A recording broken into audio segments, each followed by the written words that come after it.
What's up, YouTube? Welcome to the official channel of Hornets Venom GT. We're the professional NBA 2K League team for the Charlotte Hornets, and each year we play NBA 2K for millions of dollars. Make sure to subscribe to stay up to date. What's going on, everybody? This is Anthony Ragler, aka Coach BigFace. I'm here today doing an interview with the coach and general manager of Hornets Venom Gaming, BiggWest. Wes, man, how you doing today? You know what? I'm doing amazing, brother. Amazing, man. Yes, sir. Yes, We leading up to the draft, man. Yeah, nah, for sure, man. It's exciting times, you know, a little nerve-wracking. At the same time, you know, like I said, it's a lot of possible trades, you know, like us being in a few trade talks for the draft and, you know, just, you know, like I said, you know, which team trying to screw each other over the most, you know what I'm saying? Stuff like that. But, man, it's great times, man. I'm actually ready to just to know who the team gonna be honest with you. So like the suspense is killing me at this point. I mean, we're gonna find out very soon. But so with that being said, you had a pretty eventful offseason. We'll get into the details about that, but just let me know, like, what's your mindset looking like going into the draft and getting ready for your team to be formed? So you know, just finding three guys that, you know, just want to really come in and just fully submerge themselves into the team, into the culture that, you know, that we're trying to build here. You know, like I said, genuinely kind of want to be here, you know what I'm saying? But I'm not afraid to take somebody who just don't, you know what I mean? Like, to put that out there for some of you, you know what I'm saying? Like, I'm not afraid, you know what I mean? 'Cause this offseason was for me to take my power back for the orgs, man. Somebody got to fight for the orgs. Somebody for the orgs. You know they say it's a player driven league. You know, it's turned into a player. You know, like what's the word they say? Yeah, like a player empowerment. Player empowerment. Well, damn it, somebody got to take the power back for the organizations, man. You know, and I think, you know, I'm gonna be one of the ones to kind of spearhead it all. You know what I'm saying? Like, hey, you know, if you know anything about me, you know, I'm always kind of like the guy to kind of do something, yeah, out the ordinary within this league, and kind of, like, I guess you could say, either be the test dummy or the trailblazer, you know, however you want to spin. I'm going to go with trailblazer, you know what I'm saying? But, you know, like I say, it comes with good reviews, bad reviews, stuff like that. But, you know, somebody got to do it. Yes, sir. Okay, so NapX put out this post last week where they asked who are the 10 most winningest organizations in the 2K League. And I'd like to go down a little bit of your resume right here, if you don't mind. Okay. You most recently just made the Elite Eight in the 2K League playoffs this past season. Yeah, 2021 and 2023, you guys won the NBA 2K League turn. So you had player MVPs in both of those. Rigby in 21, Antoine Love in 23. Rigby and Antoine Love have both been 2K League All-Stars. Yeah. NBA 2K League All-Second Team, Crown and Antoine Love in different seasons. NBA All-Rookie Team, you've had Rigby, Crown, and Antoine Love. Antoine Love was also an MVP finalist.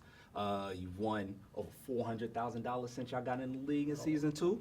So I think it's fair to say, despite all the conversation, all the controversy, you've put together an absolutely amazing program here that's been successful. So talk to us a little bit about what you feel like are the key elements into creating that success.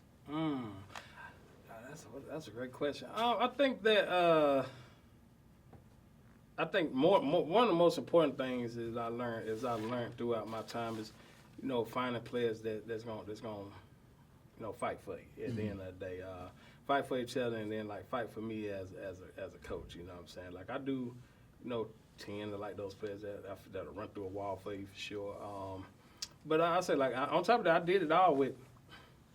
I feel like it might sound crazy, but every year I had a different backcourt. You know what I'm saying? Yeah. Like, so I'm just that's about people going to C7, whole different backcourt change again. So, like, you know, I've been able to adapt, adjust on the fly, being able to, you know, kind of find out my players' strengths and weaknesses, and that's whether skill, off the court things, you know, personality things, and being able to identify that, and you know, being able to, like, you know, people skill, work with my players when problems arise, because for damn sure problems are gonna come up. You know what I'm saying? Like, and just being able to help them navigate through that and work through that, and you know, and just keep the goal at hand, the focus at hand of, like, you know, what are we here for? You know what I'm saying? Things like that. Like I said, so I think every year, every org have challenges. You know what I'm saying? Like, you know, whether you hear about them or not. You know, especially a lot of the good orgs. But I think it's just the orgs that's able to keep the players focused, you know, and on the task at hand. I think that's one thing I've been able to do since we've been a part of the 2K League. Like I said, I had my fair share of problems every year. I ain't no stranger to it at this point. So it's everyone has problems. It's not necessarily about keeping it under wraps and making sure the world don't know, but about being able to power through. Yeah. Okay. Yeah, because like, you know, for some teams, you know, that when they problems kind of get out and it really destroys their locker room. You know, I'd have had times our problems got out and I'm able to reel it back in. You know what I'm saying? Like, hey, you know what I'm saying? Like, by whatever I need to do to kind of reel it back in. I think that's like one of the more key factors of the success. And then, like I said, just always keep they focus ahead. You know what I mean? And have the ability to move forward. You know. Okay, and what do you think gives you that skill set to be able to move forward and get them to refocus back on the main goal? Oh, I think just my life experience. You know, like I feel like, you know, I've been, you know, working with young people. I mean, at least for over 20 years. You know, and just like, and that's at different levels, whether it's like a youth level, at risk, teenage level. You know, like that, like slight adult trying to figure life out. There's, you know, kind of maybe got one foot into the streets, one foot in trying to do right. Just things like that, and even up to super adult, like especially like a lot of homeless people, like dealing with like men shelters and that kind of just talking through people and their problem. Now I was able to focus and say, hey man, and tell my guys is like, hey, I gotta see y'all blessing. You know what I'm saying? Like, hey, y'all are blessed. You know what I'm saying? Y'all are blessed at the end of the day. I mean, you playing a video game for a living. You know what I'm saying? So it's like, and I think just the kind of get them to kind of refocus and center about just the blessing of it all. You know what I mean? Like life could be much worse. You know, we losing a couple screams, or we lose a video game. You know what I mean? Like, but it's people out there going through real life stuff. You know what I mean? Who give an arm to be in your position. And I think I always like just being able to kind of relate that stuff back to that. You know, and I think the players that I had, they received that message, and you know they able, like I said, to focus up and keep their eye on the goal. Yes, sir. Let's talk about those players that you have. You've talked about the players that you had and the journey. Right now, you guys are looking to draft around the core of Saint and Crown, right? Obviously, there's been a lot of external chatter. We've talked about we've talked about when the problems get outside and things of that nature. But I'd like you to speak a little bit more towards the players that you know, because you obviously have a closer relationship to them than what people can see on social media, what people can see on broadcast. So talk to me a little bit about those players, like who they are, what they brought to this locker room, what they brought to Hornets Venom overall. Okay. I'll speak on Crown first, or go Kingsley Crown. I'll speak on him first. You know, like he's somebody that I've definitely known around the community for a little while. I mean, like, you know, him just coming up through the community, him not getting drafted in season 2, him kind of taking season 3 off, you know, to kind of focus on whatever he was doing at that time via career, him kind of, you know, jumping back out there in season 4, that pre-draft, and him looking really good at center. Like that's when pre-draft was like probably his most fun. It's to watch. Like him and Globe battling and him and Colt. You know, that's like just kind of doing that. And I always like, you know, be in the streams, watch him. You know, like he always played with like, you know, such a passion, such a fire. You know. And I always kind of admired that about him. Like I admired like his work ethic that he showed. You know what I mean? Like, you know, especially when he was in tune with everything heavy as far as streaming and just playing, things like that. So, you know, I when I was forming that season 14, you know, I made some trades in the offseason and brought Sherman and Pete here. And, you know, like I say, you know, for where Pete, one of his biggest downfalls is like P and R defense and stuff like that. And then, you know, I'm a firm believer of a balanced locker room, like far as, you know, just mixing personalities go. So, like, you know, I felt like that team was, at the time, like I had like some really laid back guys, you know, the good professionals, good players. That's more laid back demeanor, and I'm just like, you know, and I had at the time my lockdown who was Trap. You know, he was another guy that, like, you know, come from a sporting background, hard worker, kind of like more like your blue collar guy. He was like the leader of the team for sure. I drafted him back in season 3, so, you know, me looking at and having those 3 on the roster at the time, you know, going into the draft. You know, like I figured, like, if I grab somebody like Crown who kind of serves the purpose of, like, you know, if we need to make a switch to, you know, put him in the PNR, and, like, you know, say if, and things like that, it'll work out for us. You know, obviously my whole thinking was, can he shoot, you know, and the corner, like him being center the whole time. But like I said, Crown's like I said, a very passionate guy when it comes down to this. So and I think even when he came in, he provided just that, you know, like, you know, I look at him more like kind of like the emotional leader of the team. He played with heart on his sleeve. Like, he's a guy, like I said, you know, from all them, I want to sound smart for you, like I want to say like Movado, but I feel like that's a good word to use. I don't even know if that's a real word, but it sounds good. You know what I'm saying? So, like, with the Movado that he got, you know, like, you know, he just larger than life personality. Like I say, Crown, you know, pretty much when it comes down to me, like, you know, he kind of makes up like some of the mold that I like in players. Like I told you, I like players I feel like, you know, that'll run through a wall for me, you know. And I think that, you know, he would do just that. And like I say, it definitely comes with its challenges at times. But, like, you know, me, I'm an older guy, so it's just like, you know, me, just like I said, I think with that life experience kind of kick in, I'm able to kind of, like, you know, bring it down, reel it back in, and pull it back in. Because, like I said, he is a passionate guy, very, very passionate. Like, when he kind of get up on that horse, you know what I'm saying? Like, it's like, and I tell him all the time, he agree. I'll be like, man, you seeing red right now, you know what I mean? And man, I'll calm down, like, you know. So for him, he, like I said, he's always been receptive to what I say. Because for me, like I said, I want to help these players as young adults, you know, at the same time. If I can leave that kind of impact on them, something that they could take throughout their life, hey, you know, I felt like I'd done my job, you know. And at the end of the day, he's one of those players that, like I say, you know, obviously we are close. You know, we talk about any and everything. You know, I mean, he takes my advice pretty well, and, you know, he applies it and stuff like that. So, you know, I felt like that, and it's been a growth from him. Like, obviously his rookie year, you know, he's learning how to be a professional. You know, so me helping him kind of get through that. Everybody know I benched him, the infamous benching of Crown. You know what I'm saying, stuff like that. But, you know, like I said, like, you know, when you have such great players, and anybody who plays sports who have the talent, who might have. Like, I don't want to use the word like personality issues, but, you know, like, just sometimes the ego issue, right? You know, like, and, like, you know, seeing some really great players kind of get sit down for a little bit, and, you know, and sometimes it works out for the betterment of them. You know what I'm saying? So that's just the philosophy, right? You know what I'm saying? So that's what it was when I took with him. Yes, he was on one. Like, I wish I had the camera out there rolling. When I knew it was gonna come with something, right? I knew I was ready. We sitting out there on our balcony out there, so, you know, and it's right before a game too. So, you know, like, so he coming in getting ready for the game, and I call him on outside. You know, that's the other office that everybody know. When I call him outside, it's something. They're like, oh, what now? You know what I mean? But, you know, so outside there, you know, and I got, you know, telling him, you know, he benching things like that. But like I said, you don't want to lose players. So I think like I didn't really, it had its effect. I think when he came back, you know, he really started to grasp what I was trying to teach him and trying to, like, you know, help him. It was like a certain life skill. And I think that even if the teammates can agree that probably was for the best in the long haul. And I think he was able to take that and then he applied it in season 5. And, you know, he's still, like, applying it, right? You know, still growing, getting better people. Like I say, Crown's just a person that, you know, I know he's going to come in, going to do his job, going to work hard. He's going to do anything to ask them, you know.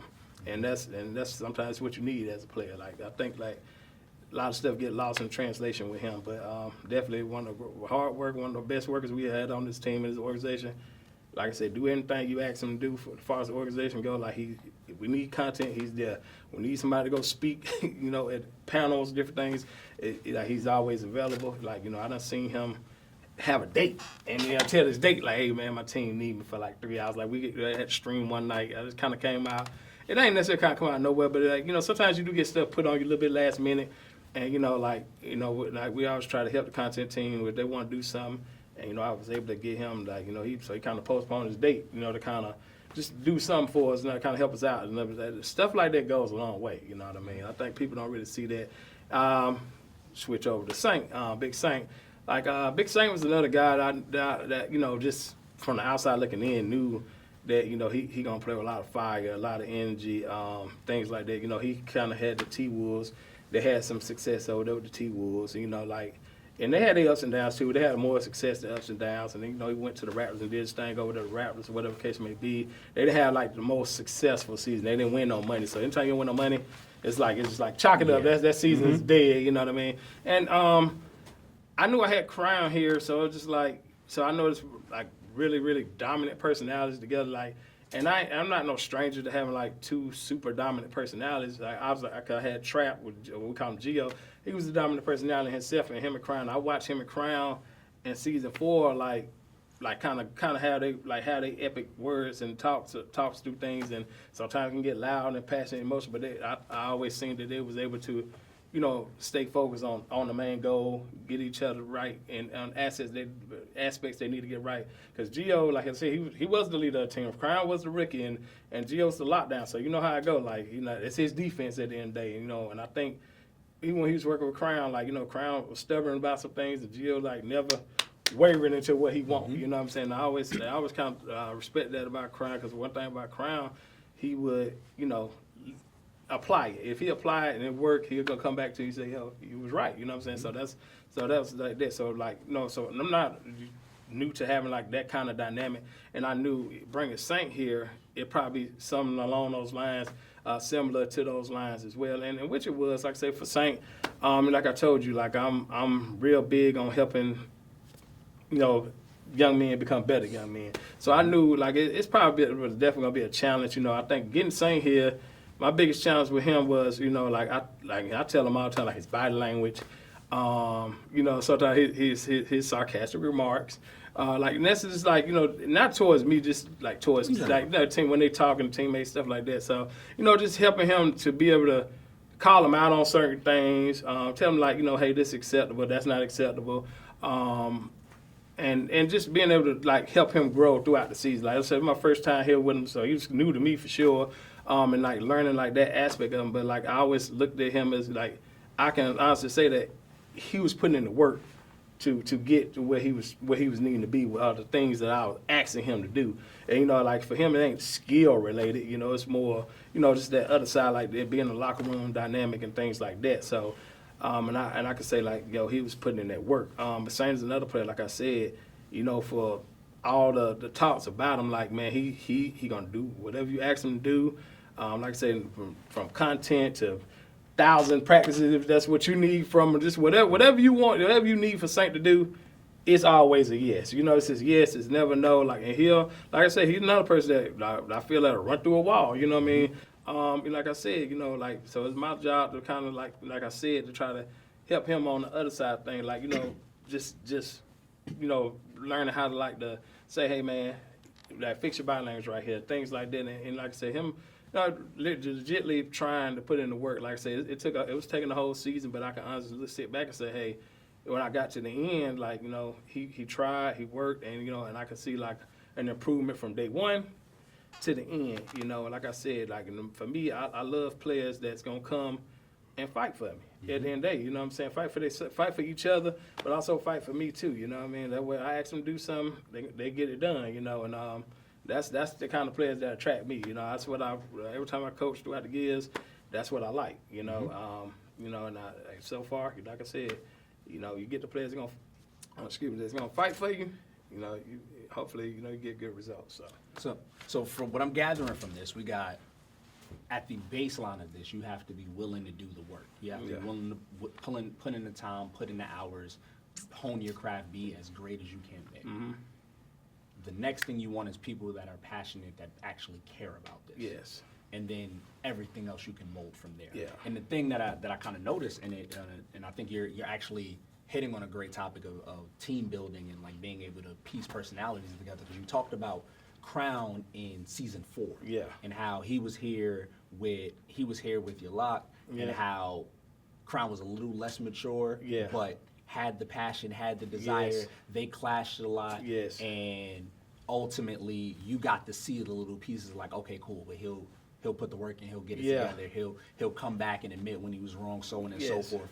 And then as these 2 years have gone on, he's now matured to take over that role. Yes. So when you bring in somebody like you're saying, Crown is now skilled enough and like mature enough to be able to go, okay, cool, this is how we're going to work this together. So I'm starting to notice that like you're willing to take on the quote unquote tough personalities. You're willing to take on the people that are good at their core, but the exterior probably needs to be shaped out for other people to see it. Absolutely. And at the end of it, you still have had success. You guys have been a very successful team. So if we're bringing it back to what the main thing is, which is going out there and being a competitive 2K League team, you guys have definitely done that. So in talking about those players and talking about this core that you are now moving forward with, let's talk a little bit about last season. Let me get your thoughts on that journey, leading up to you guys at the turn, leading up to the first round playoff bye. Like let me get your thoughts on how your season went. Like I say, you go. I mean, we're gonna talk about that. Let's take it back to draft night. You know what I mean? That was an infamous night for draft night. Like we shocked the world with the bougie pick at 15. I think it's just at the time he was just a guy that we was like kind of like a hybrid. Like we knew, if it worked out for him at point guard, which great, but he's also a guy that we can look to put at the 2 if need be. Obviously, with the new addition of ad drop to the team for the teams this year, for that last year, so it kind of can give you a chance to have some flexibility to do some things. It's no secret at the time Rigby, and it had a year off. He wasn't looking at his best. During a pre-draft and things like that, I at one point in time, I kind of questioned his motivation. And this this ain't nothing like I used to call him, Rigby, like, hey man, you ain't playing, because at this time he was a retained player, so obviously you want to see your guys out there working at their craft, getting better, and things like that, and you watching them and you see things you might need to help them with when they get here and market. And stuff like that. So, like he was a player, like I said, he was retained. He really wasn't playing too much, like I said, it's just inconsistent, and like what it was, he wasn't looking too good. So it's just like, I'm like, oh man, like, wow, this might really be a thing. Is he going to be good enough, so I think the draft night, so as we do our scouting and go through things and, we get draft night, that's definitely, kind of played a factor on, you may have to, right? It have to play a factor on your mind. And, I'm looking at, ways like say, okay, I know Bougie at the time, can do point guard, probably be a better, more suitable shooting guard. But, and like I said, you got ad drop, so it's like, hey, why not? But I think the biggest problem with that is like just ultimately taking them at 15. Like, and what I think people out there, what they got to realize is like we are working with the structure of the league. Like we can't go two seasons, into the future of like, far as gathering future assets, like we don't go one season beyond. We only get a certain amount of assets, 10 assets. So it's not like we have like a lot of wiggle room in that. So like when you only got 15 and 25, they're gonna get the ticket somewhere, and the community like, oh, that 25 is too high for them, things like that. But maybe we could have moved back, got another first or whatever it may be, and then picked them. It would have kind of been like a like not so much like a shock value or I get picked them at 15, things like that. But like I say, we're working with what we got to use, like far as the structure of the league. So obviously we make that pick, but we make that pick in mind. Like I said, we know a guy that we knew he could score for sure.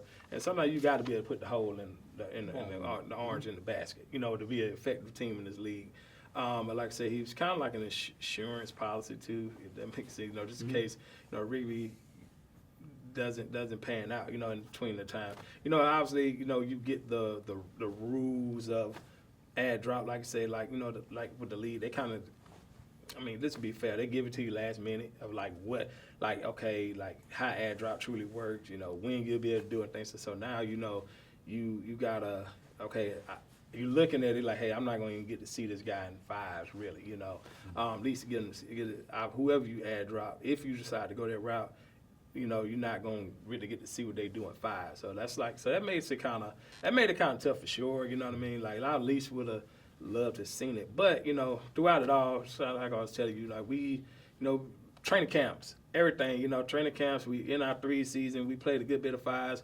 Really, we wasn't really looking like a really good fives team. And, that's when the reality for me really started setting in. It's like, okay, Wes, you truly got 2 shooting guards. You got 2 shooting guards. You got 2 shooting guards, and like I said, if you look at the threes, we look at the threes like Bougie. He was just the better option for us in 3 because he just I guess he understood his adrenaline, how not to at least keep his adrenaline. I think his decision making at times was questionable. We lost kind of good bit of games just due to that.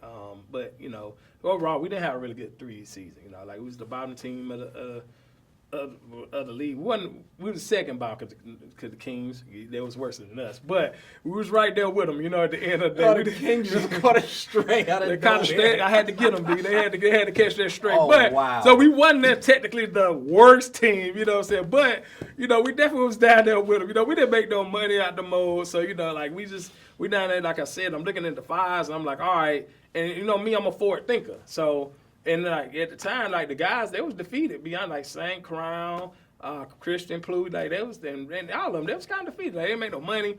And so me, I'm like, hey, all right, guys, like like I'm saying, I'm a forward thinker. Like 3 season, finna be behind us, right? We got a whole chance here in front of us to go out, put some money in our pocket and have a successful season. Right. At least in fives mode, which this team was probably a little bit more built towards fives, at the end of the day. But I do got to get the point guard here. Mm-hmm. So, me, I'm always a guy that I pay attention. I'm always in tune with the community. I'm watching post-draft. Like, I watch the game. I get paid to watch the game. I was doing it, I'd say at that time, like you can agree, we spend hours, even when we're not getting paid for it, watching this game, covering this game, just doing things to make the amateur scene, have some kind of validity to itself. That's another word. I hope that was a great word. Yeah, that's a good word to use. Yeah, like come on, man. Hey, but I'm on it right now. You need some validity to it. So I'm always watching, like, I'm seeing Antoine Love and at the time score season, like Fluke. I'm like, yeah, but they out here doing their thing, what I'm saying? Like, so now I'm catching myself, like, watching all these series at night, what I'm saying? And I'm like, wow, man, Antoine looked really good. Obviously when I drafted, my thing was about him was like the personality trait. I'm like, I knew he was a dominant personality. I knew that's probably a lot of the reason why a lot of teams kind of stayed away from it. Like some teams built for it, some teams not. And I'm like, but at that time, I'm just like, what? I got 2 other dominant personalities. He's about the best thing smoking out here. And I'm like, and I'm sitting at the top of the waiver wire, so I'm like, it's pretty much a shoe-in. I get him. I'm like, I gotta make that move, 'cause I need a point guard going to fives. Like we had just terrible 3 seasons. They didn't make no money. These guys are here to make money. You know what I mean? So it's my job to put them in position to do that. So, sometimes you gotta make those tough choices. So I made that choice. I knew from a community standpoint it wasn't gonna be like well received, but if anything know about me, I don't care. I got a job to do, at the end of the day. You know what I'm saying? I'm going to do my job. And like I said, so I'm going to do that. Do just that. So I done that. I went through what I need to go through in the community, Twitter, get crucified. And to be honest with you, like I feel the effects of it still to this day. Yeah. Don't get me wrong. So I'm not going to act like I don't. But, I'm not going to apologize. You know what I'm saying? Like, I got a job to do. I grabbed Antoine Love. Like I said, he's another dominant personality. I got already 2 strong personalities sitting here, and I'm just like, what? Hopefully in some kind of way, something cancels each other out. But me, I'm like I said, I'm here for it. Let's go. Like I feel like whatever you got going on, I can help you. Like let's stay forward at least. Let's keep moving forward. Like I said, we had a lot of ups and downs, even in the midst of that. But but we were playing better on the court. So it was just like I said, at the end of the day, problems around. Let's fix it, attack it. Let's keep moving forward. Let's keep our eyes on the prize. Me, like one thing about me, I know these guys are money driven, so yeah, I do what I gotta do. Hey, let's pocket watch a little bit. We're gonna do a little pocket watch. Like I do a little pocket. I show this what this team got. This team like that's what we looking at. Like so. Just try to keep motivated on that point. Like I said, every like the first tournament, we made out pretty good, made the bracket. I'm like, all right, that's a good start. Like we making the bracket at least. We compete, we getting our chance, we giving ourselves a chance to get into the money. And then, like I said, the turn come around. We kind of like that, right on the bubble team and making the bracket. But we right 3-3. We lost to the Celtics here at home, which would kind of solidified us of actually making that bracket. But unfortunately, we failed to hit that shot to try to win us the game. We go through. Then we lose to the Wizards because we was up 10 points. We lose to them just off because when the PlayStation Network went down, and I know how my team respond to lag outs, Yeah. let down. So Yeah. so we went through that with the Wizards, and that kind of like really put us in a tight hole. But like me, like I said, I'm still a forward thinking guy. Hey, all right, we up 10 guys. We got a 10-point lead. Let's try to knock it out. But like but when when that lag guy happened, like I said, then they made us wait till the next day to play. That was tough. I knew that was gonna be an uphill battle. Kudos to the Wizards for going home, reassessing, doing their homework, and they changed up. I mean, they dropped that 10-point lead. It's 2K. They got the momentum, dropped it just like that. We still had a chance to win the game. Plu had a wide open shot in the corner. Like anytime you got your 70% shooter with a wide open look in the corner, you just like if you look at the footage, like when he had that shot, I'm literally standing behind him. I just know that's money, So I'm like, oh. Thank God, But he missed it. But he missed the shot. You know what I'm saying? Like, I think that was probably one of his biggest, toughest moments for him, like playing the game, like as a rookie. Like that was it. That was the moment. Like he like, because Pluto, like if he had a chance to be that hero for that thing, man, he would have been lit up. He missed the shot, so he felt terrible about it. Cause like he shoots so good. So just being to help him navigate through, like, man, it's gonna happen. It's gonna happen. That's a part of the learning. All a part of learning. It's part of your growth, stuff like that. Being able to get through that, it was tough. Like I said, my team is definitely a team. Like they lose them games, they should have won. Like they wear it on their sleeve, it hurt, and just helping them get through that aspect of it. Like I said, now then if we being honest, we go to the Hawks. We had the Hawks right there. It's like win or go home type deal. What I'm saying? Win or go home.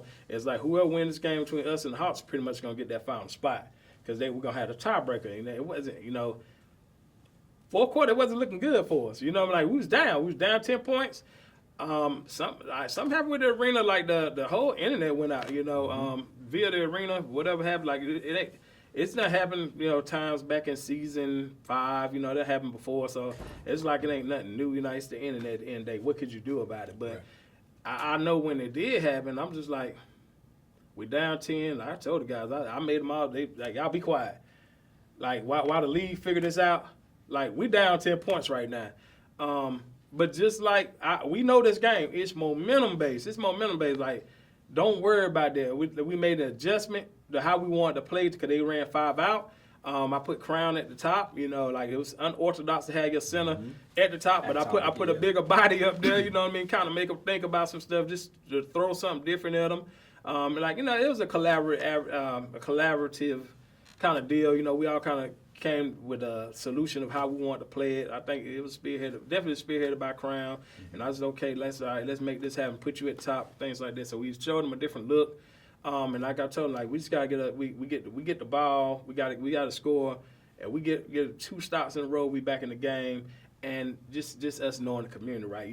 Like because if the roles were reversed, I knew my guys. Seeing that lead dwindling, they getting up out of there. Exactly. Mentally, they getting checked. And I knew, what I'm saying? So, like, if we got the footage, you'll hear me saying, like, every time we score, they getting out of there. They getting out of there. And then, like, we get another stop. We score again. I said, oh, they about gone. I said, listen, y'all, we like 2 points down. I said, once we take this lead, maybe they're going to officially hit the clock. You know what I'm saying? You was doing your LeBron in 2016 when he came back for 3-1. They messed up. They out of here. They out of here. When we got that lead, I knew they punched out. You know what I'm saying? All they had to do is see that 10-point lead dwindle away. I knew they hit. I ain't had to be there to know they hit the clock. You know what I'm saying? So I said, they done punched out. They out of there. And we go on to win that game, so we in there. We knew we in the playoffs. Well, not the playoffs, but we knew we was made the bracket. We was good to go. So, and we had the Knicks later on that night. Like Knicks, it's a fun, I'm going to say it because, like, just bumping. It's not no rivalry until you beat me. So it's no rivalry with the Knicks. Okay. Let's be clear. It's no rivalry there. Like I said, it's not a rivalry until you beat me. And even when you beat me, you still down. You know what I'm saying? So it's no rivalry. I've been beating the Knicks since I've been a part of 2K League. So there's no rivalry there. But we had the Knicks coming, and they're a great team. They're a good team. So it's not like it's not going to come with challenges. Right. So I'm like, so we ride in there like we good. We know we in the playoffs. So like for me, it's just like I said, it's just a switch. It's like, hey, bump that. We in, cool. Let's go get this game tonight too. Mm-hmm. Let's get this game. Cause we got to play next week. Whoever it is, T Wolves, whoever, we'll worry about that when that time comes. So bump that. Cause like my thing is like great players need to know how to forget. Mm-hmm. Right? You know what I mean? Like you take what you need from, forget about it. And that's what I think I do that quick. It's over. I forgot about that moment gone. Let's get this moment right here. Like I want to win this, and let's take this into next week. And then, like I said, ironically, like I said, Plu, like I said, he was like, and when I'm talking to I was thinking in a couple of days because how the league works. So like 2 or 3 or 4 days ago, he just missed the shot, with the Wizards. So now he kind of got his chance. I think that was probably the Knicks was probably the best game of his career. He played lights out on both sides of the floor. I know everybody talk about Plu defense, but I felt like that's something we worked on with him all year long. And I think it was something that was progressing and getting better all year long. And like I tell people, like his last game, he beat the team by 30. So like, what did that tell you? So like I said, we go on to beat the Knicks by 30 some points. Obviously, like in between sometimes, I think when he went home, he did a little something on the internet or whatever case may be and jeopardized his career. So obviously, I remember maybe 2 days after we beat the Knicks, him calling me, and he was just like, hey man, I got a call from the league, they said about pretty much about the gambling. And I'm like, man, are you serious? We talked to him like this. I'm like, and so, Plu, like, he's like, now obviously he's worried. I'm like, man, we kind of discussed what he did, things he done, like, I felt like it was just like just a bonehead, like, just, you wasn't thinking at the moment, like, but I still, I'm like, man, Plu, at the end of the day, NBA, WNBA, you got to put it together, but you know what I'm saying, like that, but, just try to make some light of the situation, but I knew that it could be tough. It could have like serious repercussions for him at the end of the day. Even if it was $2 or $3, $5, whatever it wasn't much. But either way it go, like they have zero tolerance on stuff like that. Right. So I think just in that process of like that week happening, and I know how the league operates. I'm like, they're gonna literally come like a day or so before and say, hey, this is our decision. So I'm already knowing. I know this league. I know how it operates. So I'm like Plu, like he's like, man, they ain't talked to me yet. I might be okay. I say, man, listen. One thing I know about this league, they're gonna do something for sure. Like I don't know what they're gonna do something 1,000%. Like it's not just gonna go swept under the rug. So I say, man, the way they work, I'm sure we play Friday. So it's almost to a point like. We play at the end of the week, so like that last day of the week. So it's just like so we got time to continue to practice things. So we continue to go. And I just told him like, don't worry about it. Let's just go on with our day as normal. So we continue to scrim, continue to work on things of how we want to play the T-Wolves and stuff like that. Like that's a team that's like it's like extended family. Like we play T-Wolves so much and scrim. So like. We both, at the time, we got a really good feel of each other, like, and maybe they was like a little bit more cockier coming into it because, let's be honest, they crack us in scrims. Like, they crack us in scrims like a good bit. And we probably catch them every once in a while, but they get us for the most part. But we always have, like, really good battles. So, and it was just like a thing. We knew them. I think they knew us, but I think that feeling of them beating us all the time, they probably like, like we got this, probably in there. Why shouldn't they feel like that? But me, I'm feeling like, man, listen, I know they feeling like that, but we got a surprise for them at the end of the day, you know what I mean? Because they running 5 out. Like, I feel like we guard 5 out really well. So, all we got to do is be able to score the ball. Right. So I stayed with it, practice, and like I said, then here come the infamous Joe Gallant call. It's right on cue, like I thought it would be. Thursday evening, they come down with the punishment and all, and I looked to the bright side of it because I knew he was gonna be hurt, at the end of the day. But I'm like, the bright side is that you will still get to continue your path in the league. Right. You just done for the rest of the year.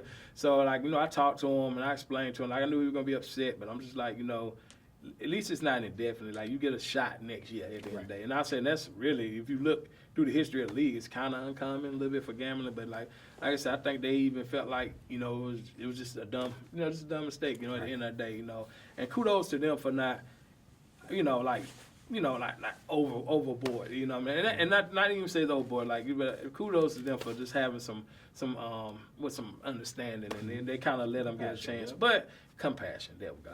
I like how you threw me that alley-oop. Kudos to them for having some compassion for him, and he get to see his career continue to go. To kind of get back to us, so now I'm like, okay, here we go. All right, day before, got the T-Wolves, I got Saint, who Saint at the time, I felt like Saint can do a good bit of things for us. I knew that he probably wouldn't want to do power forward, but I always felt like, man, you can be a power forward to to fluke lock, before like I felt like at the time like whoever's on the lead bench could probably come in and be a better power forward than you.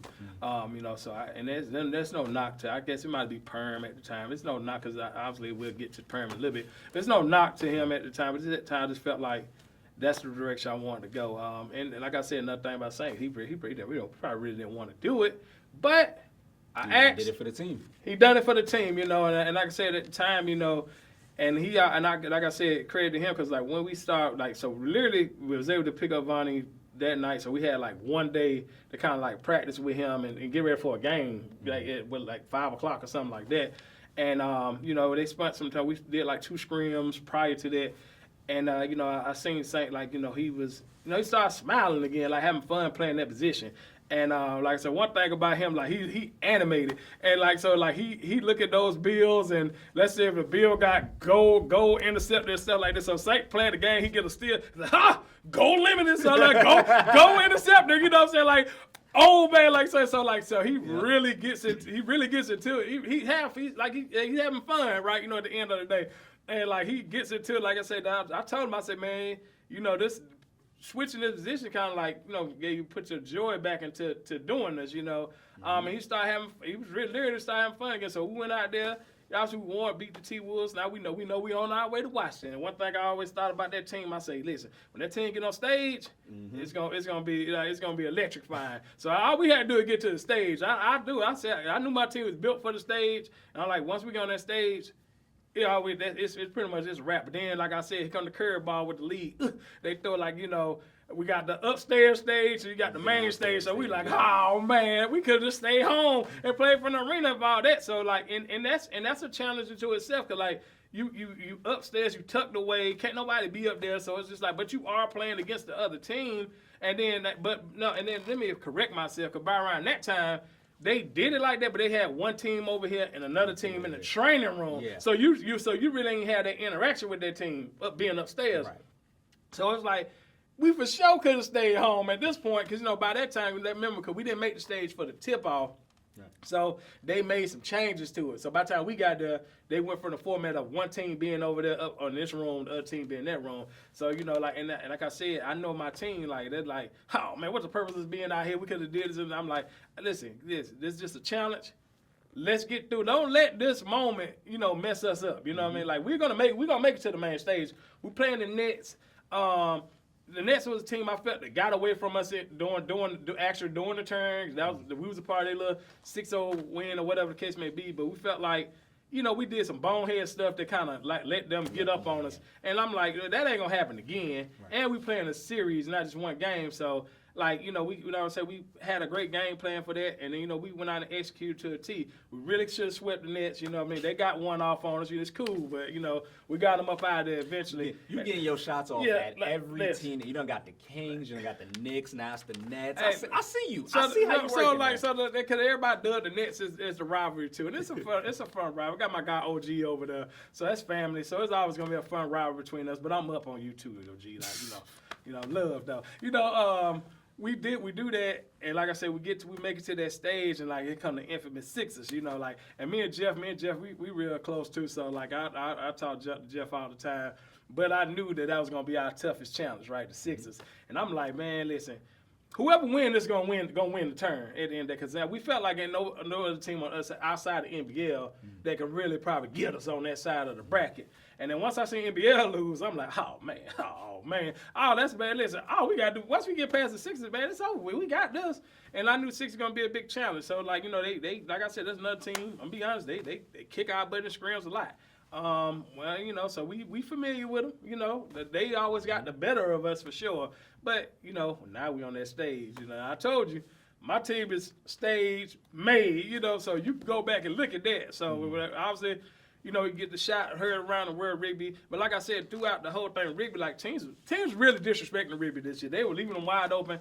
And so I think, like, even when they come down to the team building things, like, hey guys, don't put ourselves in a 4-on-5 situation. Right. They're going to do it, but don't play into it.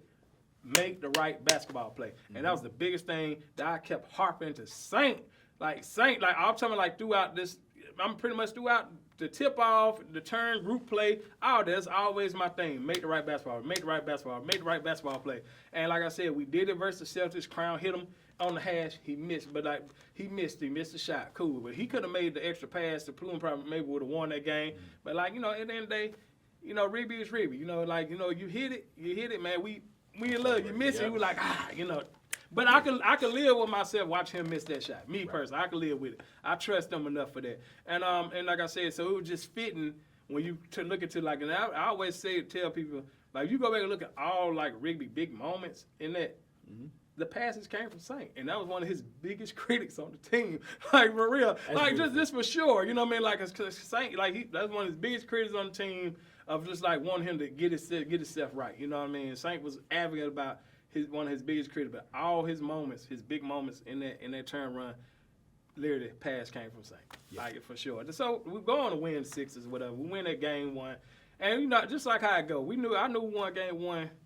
They might be out of there. They out of there. I know DJ, love you. That's my guy. I just know how it go though. Dre, I see Dre his chair like this, 6:30. I'm just like, I told the boys we were there the huddle. I said, they gone.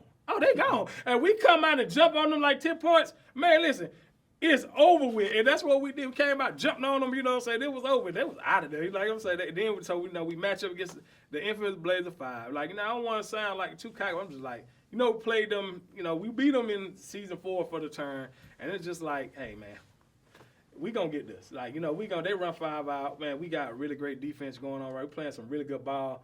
We gonna get this. So we playing for everything. I don't want to give too much because, that might be still some of their weaknesses to this day, so I don't want to talk too much about their weaknesses. But, we played exactly how we want to play. We beat them by like 30 or 40 points almost the first game. Obviously, the second game, we was up.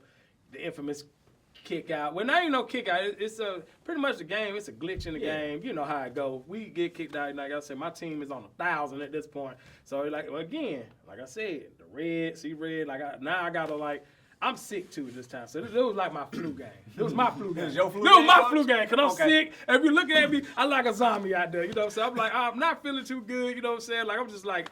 But I know I have to be there because if I'm not there, I just don't want to leave nothing chance. So I got a chance to win.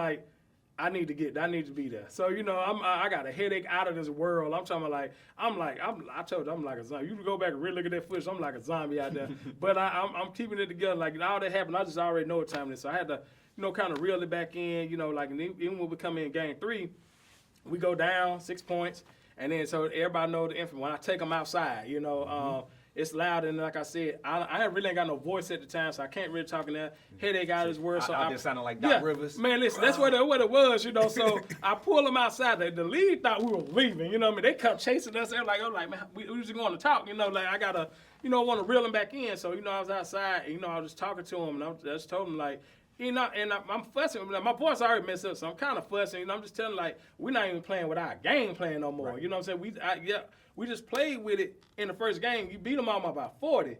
And I was like, y'all letting the effects of us getting kicked out play into game 3. You still got a chance to win this money. Mm-hmm. We down 6 points. Then here come the point, like I said, talking to Crown. And I'm getting on him hard because, at the end of the day, obviously he's been here the longest. I just know that's what it's gonna take. He's like I said, because he's still got that red on him a little bit, seeing red, still upset about it, and I'm getting on him pretty bad. I'm just like, man, you not even playing the game, saying you was up having fun.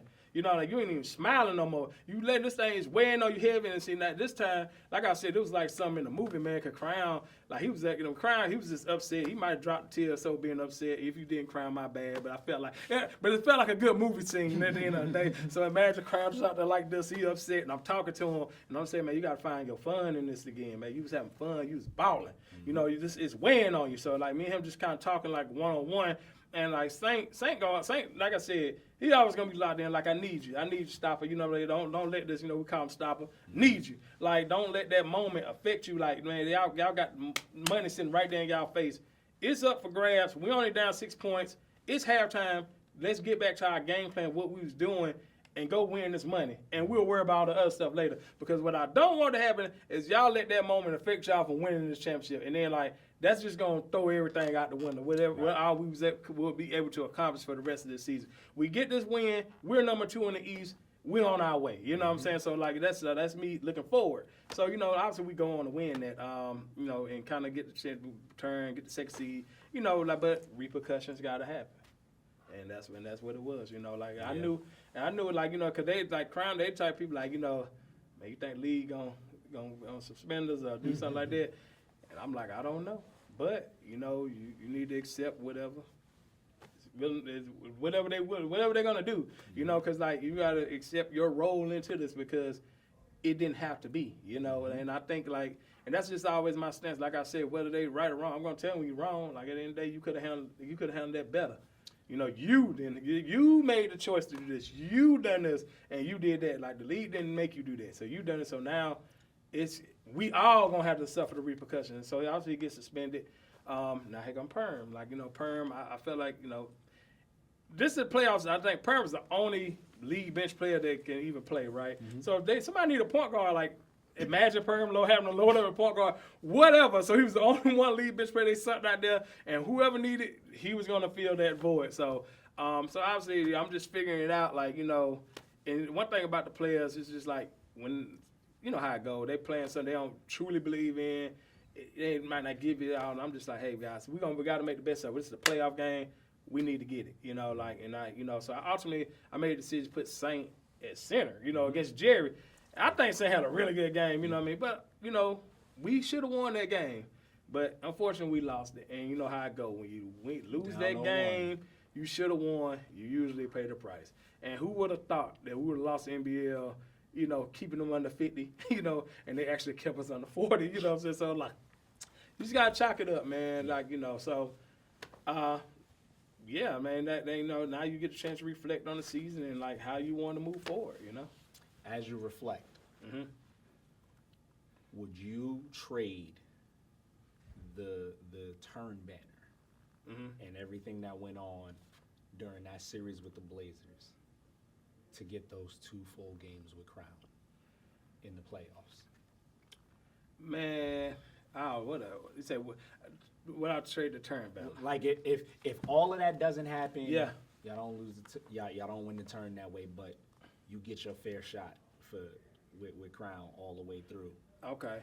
Would you take that? I mean, that's so all right. So that's assuming that we was already guaranteed to be in the playoffs and to have. You know what? What a great question. What I take? I think I'm gonna say no, just on the strength of. I mean, that was a great moment for them. They put money in their pocket, things like that. So like I'll say no, but I do think that, like I said. We done enough to win that game 1 with Perm. Perm played absolutely beautiful at power forward. Saint played really good. That game came down to like maybe 2 boneheaded plays. Like Ribby pinching when he had to pinch, gave Jaden a wide open 3. Now they down 3. Just like 2 boneheaded plays that kind of gave them that little last push they needed at the end. So I'll say no. Now I think if we won that game, Crown come back, we riding on a high. We staring the Knicks in their eyes. And that, and I think we would have ended the Knicks run too, right there. Because the Knicks is on an amazing run too. But I think us on the stage versus them, that would have been lights, camera, action right there. So I think we would have ended their little fairy tale, whatever they had going on. So yeah, I'll say no, man. Because like I said, I look at we done enough to win that game, and so no, I wouldn't trade it. I think they got paid off of it. They made some history. And like I said, I felt confident enough in what we had going on to win that game for NBL. That great turn run, how your team moved during 5s, led to Antoine Love becoming an MVP finalist. Yes. And since this offseason has started, he is no longer here. Antoine was actually traded to the Raptors in a multi-team deal that brought you guys back Spam, who was last year's number 3 overall pick. Yes. Since then, you also picked up Lawrich from NBL Oz, who went on to the finals last year. And then since then, both of those players have been traded. You now have in this draft the number 6, number 14, and number 17 picks. Yes. So you have 3 first-round picks around your veterans of Crown and Saint. What are the qualities that you were looking for in the players that will come fill out this roster going into this next season? Oh, man.